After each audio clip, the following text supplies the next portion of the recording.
আমল যেরকম সে ততটুকু যাবে।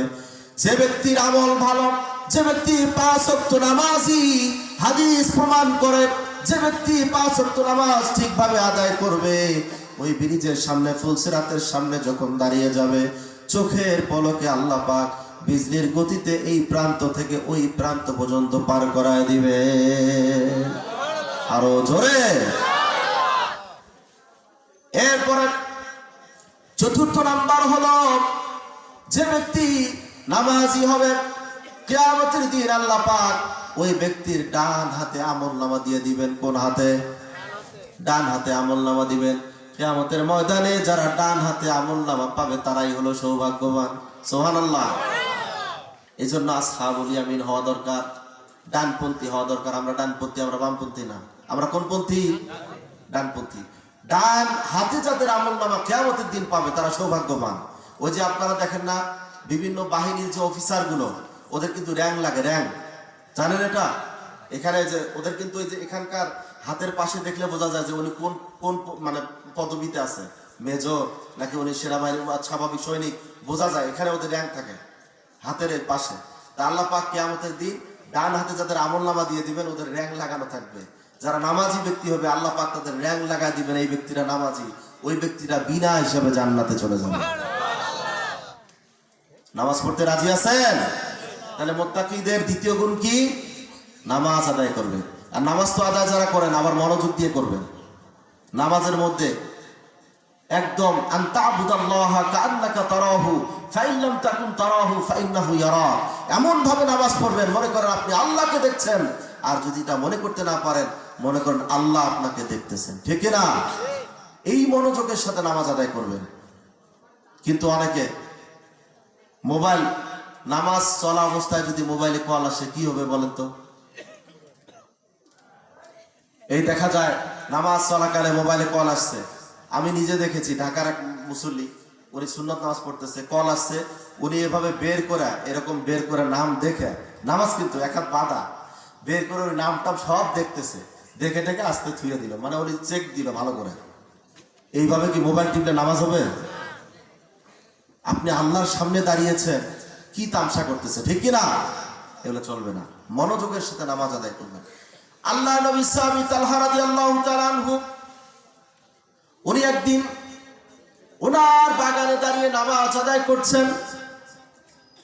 হঠাৎ করে নামাজ আদায় করতে করতে দৃষ্টিটা চলে গেল বাগানের ভিতরে। ছোট্ট একটা পাখি, ওই পাখিটা বাগানের এক প্রান্তে ঢুকেছে, কিন্তু পাখিটা এদিক সেদিক ওড়াউড়ি করে বের হওয়ার কোনো রাস্তা পায় না।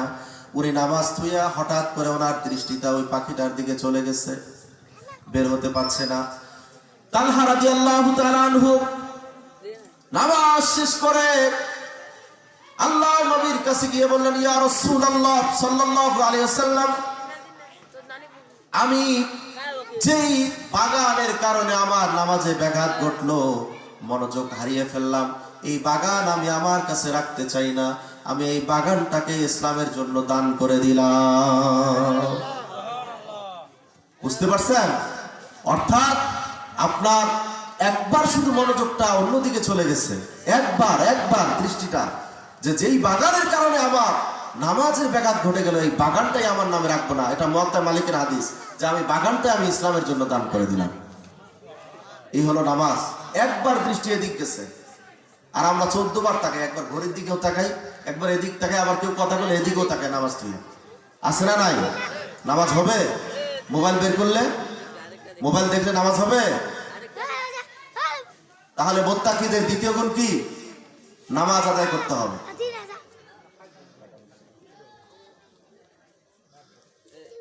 তৃতীয় গুণ হলো ওয়াল্লাযীনা ইউমিনুনা বিমা উনজিলা ইলাইকা ওয়া মা উনজিলা মিন ক্বাবলিক। আরেকটা গুণ হলো আল্লাহ রাব্বুল আলামিন বলেন, আপনার উপরে যা অবতীর্ণ হয়েছে, যে কিতাব অবতীর্ণ হয়েছে কোরআনুল কারীম, এর উপরে তারা ঈমান আনে, আর পূর্বে যে কিতাব নাজিল হয়েছে এগুলোর প্রতিও ঈমান আনবে। এটা হচ্ছে মুত্তাকিদের আরেকটা গুণ। আমরা কোরআন কারীমের প্রতি ঈমান এনেছি, ঠিক কি না? কিন্তু ঈমানের বিষয় শুধু কুরআনুল কারীম না, অন্যান্য আসমানি কিতাব যতগুলো নাজিল হয়েছে সবগুলোর প্রতি আমাদের ঈমান আছে না নাই? তাওরাত, জাবুর, ইনজিল সবগুলোকে আমরা বিশ্বাস করি। এই জন্য আমানতু বিল্লাহি ওয়া মালাইকাতিহি ওয়া কুতুবিহি বহু বছর ব্যবহার করা হয়েছে। পূর্ববর্তী যত কিতাব আছে সবগুলোর প্রতি আমরা ঈমান আনলাম, সবগুলোকে আমরা মানি। কারণ সবগুলো কার পক্ষ থেকে এসেছে? আল্লাহর পক্ষ থেকে। এরপরে ওয়া মিম্মা রাযাকনাহুম ইউনফিকুন, আল্লাহ রাব্বুল আলামিন বলেন, আর আমি তাদেরকে যে রিজিক দান করেছি, যা দিয়েছি তার থেকে মাঝে মাঝে তারা আল্লাহর রাস্তায় কিছু কিছু দান করে। কি করতে হবে? দান করাটা এটাও হলো কার গুণ? মুত্তাকিদের গুণ। কার গুণ?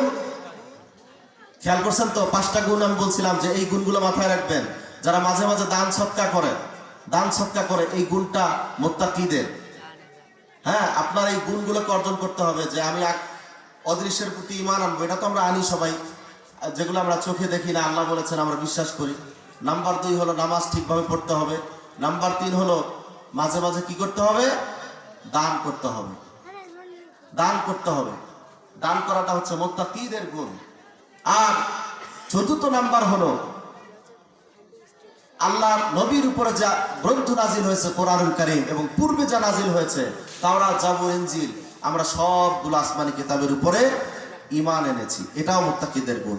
আরেকটা গুণ হলো ওয়াবিল আখিরাতি হুম ইউকিনুন, এবং আখিরাত দিবসের যা যা ঘটবে এই দিবসের প্রতিও তারা কি করবে? ঈমান আনবে। আখিরাত দিবসে আমাদের মৃত্যুর পরে এক জায়গায় আমাদের হাজির হতে হবে। সেই জায়গাটার নাম কি? হাসরের মাঠ। আল্লাহর সামনে প্রত্যেকটা মানুষকে আমাদের দাঁড়াতে হবে, ঠিক কিনা? কোন সুযোগ আছে বাঁচা? সেই দিন আল্লাহর সামনে দাঁড়াতে হবে। আল্লাহ রাব্বুল আলামিন কিয়ামতের দিন ওনার সামনে যখন আমরা দাঁড়াবো, আল্লাহ পাক সেদিন আমাদেরকে আদেশ দিয়ে বলবেন, ইকরা কিতাবাকা কাফা বিনাফসিকাল ইয়াউমা আলাইকা হাসিবা। তোমার আমলনামাটা পড়ে পড়ে শোনাও। এই যে আপনি পড়া শুরু করবে, আপনার আমলনামা আপনি নিজেই পড়েন। পড়তে পড়তে হঠাৎ করে আপনার মুখ আর চলবে না। কারণ যখনই পড়তে যাবেন, পড়তে গিয়ে দেখবেন আপনার ফজরের নামাজ নাই, আবার একটু আগায় দেখবেন জোহরের নামাজও নাই, একটু আগায় দেখবেন মিথ্যা কথার ভুরি। প্রত্যেক দিন আমাদের মিথ্যা কথা আছে না নাই? প্রত্যেক দিনই আমরা মিথ্যা কথা বলি। একেবারে মিথ্যা কথাটারে আমরা কিছুই মনে করি না। মিথ্যা কথা হলো কবিরা গুনাহ। মিথ্যা কথা বলা কি? কবিরা গুনাহ। আমরা একদম সহজে বলে ফেলাই এটা। ব্যবসায়িকরাও বলে। আমি মাঝে মাঝে এই জন্য বলি ব্যবসায়িকদেরকে যে মিথ্যা কথা বলবেন না, সত্য কথা বলে ব্যবসা করবেন। ব্যবসা করা ভালো। আস্তাজির সুদুকুল আমিনু মান নাবিয়িনা ওয়া শুহাদা। হাদিস শরীফে আসছে যে যারা সত্যবাদী ব্যবসায়ী, কিয়ামতের দিন তারা নবী এবং শহীদগণের সাথে তাদের হাসর নাসর হবে। কিন্তু সত্যবাদী হতে হবে। কেন বললাম? এই জন্য বললাম যে অনেক সময় বলে যে হুজুর এটা কেনা দামই হলো 220 টাকা। কেনা দাম কত? 220 টাকা। আপনি কত দিবেন দেন। আসলে ওনার কেনা দাম হলো 190 টাকা। কথার কথা, মানে উনি কেনা দাম ধরালো 220 টাকা, যাতে আপনি আরো 20 টাকা ধরে দেন। আপনার আবার বিবেচনার উপর ছাড়িয়ে দিছে। উনি কিন্তু এমনি ওদিকে বাড়াইছে, ওনার লাভ কিন্তু উনি নিয়ে নিছে, তারপর আবার আপনার বিবেচনার উপর ছাড়লো শুধু বেশি লাভের জন্য। এই যে কথাটা উনি বলল, এটা কি মিথ্যা হলো না? মিথ্যা কথা বলা যাবে?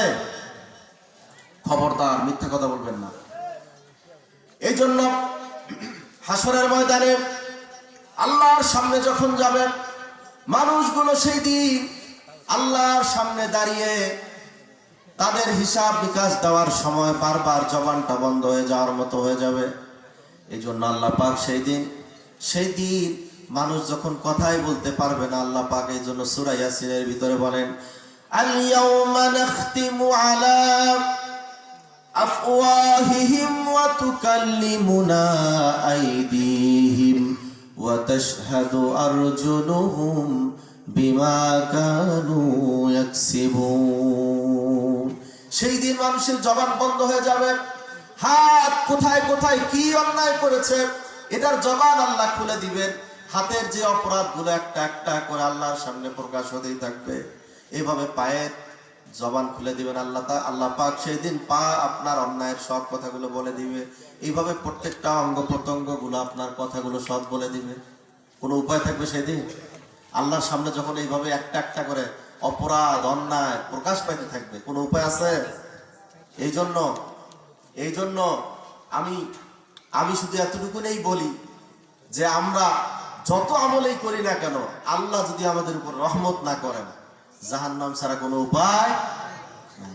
এই জন্য আমরা শুধু একটা কথাই বলি, আমাদের সবচেয়ে বড় পাওয়া আল্লাহর কাছ থেকে, সেটা হচ্ছে রাহমাতুল লিল আলামিন শ্রেষ্ঠ নবীর উম্মত হতে পেরেছি, যার সুপারিশ আল্লাহ পাক কিয়ামতের দিন গ্রহণ করবেন এবং যার সুপারিশ কবুল করে আল্লাহ পাক তার উম্মত গুলোকে জান্নাতে দিয়ে দিবেন। সেই নবীর উম্মত হতে পেরেছি। আপনারা খুশি না বেজার? জোরে সোরে বলুন আলহামদুলিল্লাহ। আল্লাহ হাবিব সাল্লাল্লাহু আলাইহি ওয়াসাল্লাম বলেছেন, প্রত্যেক নবীকে একটা দোয়া দেওয়া হয়েছে। লিকুল্লি নাবিয়্যিন দাওয়াতুন মুস্তাজাবাতুন। প্রত্যেক নবীকেই একটি কবুল করার মতো দোয়া দেওয়া হয়েছে। ওনারা এই দোয়াটা দুনিয়ায় বসে করে গেছেন। একটা দোয়া আল্লাহ বলছেন, একটা দোয়া করো, আমি কবুল করে নেব। সবাই যার যার দোয়াটা করেছেন। ওয়া ইন্নী ইখতাবাতু দাওয়াতি, আল্লাহর হাবিব সাল্লাল্লাহু আলাইহি ওয়াসাল্লাম বলেন, কিন্তু আমার যে দোয়াটা, যেটা আল্লাহ পাক বলছিলেন যে তুমি করো, কবুল করে নেব, ওই দোয়াটা আমি দুনিয়ায় করি নাই, ওটা আমি রেখে দিয়েছি। ওয়া ইন্নী ইখতাবাতু দাওয়াতি, আমার দাওয়াতটা, আমার দোয়াটা আমি রেখে দিয়েছি, ওটা শাফাআতাল লিউম্মতি ইয়াউমাল কিয়ামা, যাতে কিয়ামতের দিন আল্লাহকে বলবো, আল্লাহ সব নবী এবং রাসূলকে একটা দোয়া দিয়েছিলেন, যেই দোয়াটা আপনি কবুল করে নেবেন, সেই দোয়াটা আমার পাওনা আছে। আজকে আপনি আমার গুনাহগার উম্মতগুলো মাফ করে দিয়ে জান্নাত দিয়ে দেন। আরো জোরে নারায়ে তাকবীর। আপনারা খুশি না বেজার? এই আমরা যদি নবীজির শাফায়াত পাই তাহলে আমরা ভাগ্যবান। আমাদের আমল দিয়া জান্নাতে যাওয়ার কোনো গ্যারান্টি আমাদের নাই। সুতরাং আমরা শ্রেষ্ঠ নবীর উম্মত হতে পেরেছি, শ্রেষ্ঠ নবী পেয়েছি, এটা হচ্ছে আমাদের সবচেয়ে বড় পাওয়া, ঠিক কি না? আমাদের নবী সাল্লাল্লাহু আলাইহি ওয়াসাল্লাম উনি সর্বপ্রথম জান্নাতের দরজা খুলে দিবেন। কি করবেন? উনি বলেছেন, আনা আউয়ালু মান ইয়াকরাউ বাবাল জান্নাহ, আমি হচ্ছি প্রথম ব্যক্তি যিনি জান্নাতের দরজাটা খুলে দেব। সুবহানাল্লাহ বলেন। আমি প্রথম জান্নাতের দরজাটা খুলে দেব। তাহলে যেই নবী হাতে জান্নাতের দরজা প্রথম খোলা হবে, যিনি খুলে দিবেন, তারই তো উম্মত আমরা, ঠিক কিনা?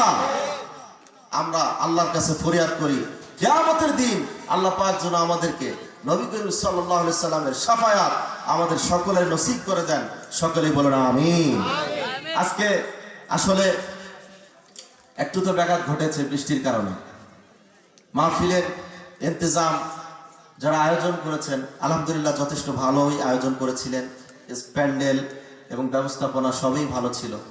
আল্লাহ পাকের হুকুমের বাহিরে যাওয়ার কোনো সাধ্য আমাদের আছে? কিছু করার আছে?